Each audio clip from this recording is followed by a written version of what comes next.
Aujourd'hui, je vais vous raconter la petite histoire du croissant, cette viennoiserie emblématique de la France. Mais saviez-vous que le croissant n'est pas vraiment français à l'origine? Il vient en fait d'Autriche, où il a été créé au XVIIe siècle.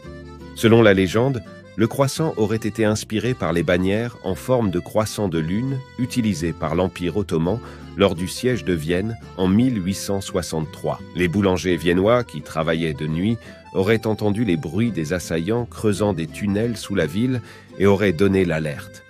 Pour célébrer la victoire, ils auraient confectionné des petits pains en forme de croissant, appelés Kipferl, qui rappelaient le symbole de l'ennemi. Le croissant aurait été introduit en France par Marie-Antoinette, qui était originaire de Vienne, au XVIIIe siècle.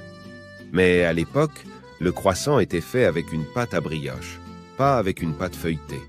C'est au XXe siècle que les boulangers parisiens ont inventé le croissant feuilleté au beurre, tel qu'on le connaît aujourd'hui.